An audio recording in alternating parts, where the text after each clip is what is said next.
அந்த ஒரு நாள் வருமானால் நான் நம்புகிறேன் இன்றைக்கு இந்த செய்தியை கேட்டுக்கொண்டிருக்கிற உங்க ஒவ்வொருத்தருடைய வாழ்க்கையிலையும் ஒரு நாள் வரும்.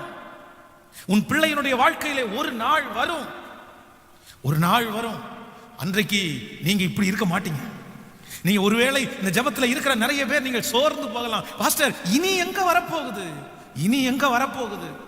காலம் தாண்டிருச்சு, இனி வராது, இனி வருவதற்கு சாத்தியமே இல்லை.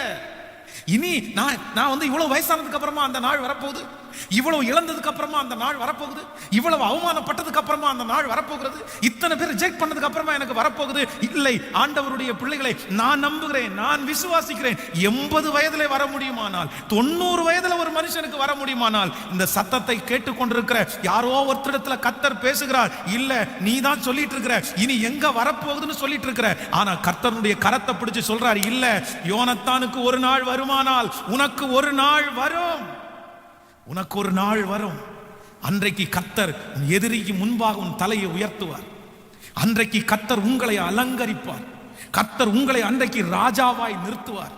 அன்றைக்கு உங்களுடைய கைகளிலே லட்சக்கணக்கான பணங்கள் கர்த்தர் தருவார். அன்றைக்கு இழந்து போன மரியாதை, இழந்து போன அந்த சகல கிருபையும் கர்த்தர் உனக்கு மீண்டும் தருவார். அந்த அபிஷேகத்தை தருவார். அன்றைக்கு அந்த நாள் வரும்போது சகல சொந்தத்தின் மத்தியிலையும் நீங்கள் ஒரு தனி ஆளாய் நீங்கள் நிற்பீர்கள். அந்த நாள் வரும்.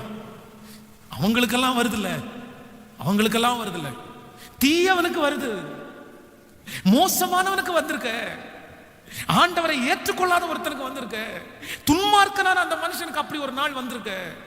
அவனுடைய துன்மார்க்கத்தினுடைய பணம் அவனோடு இந்த பூமியில அழிய போகுது. அவனுக்கும் நமக்கும் ஏணி வச்சா கூட எட்டாது. அவனை கம்பேர் பண்ணவே கூடாது. ஒரு தேவனுடைய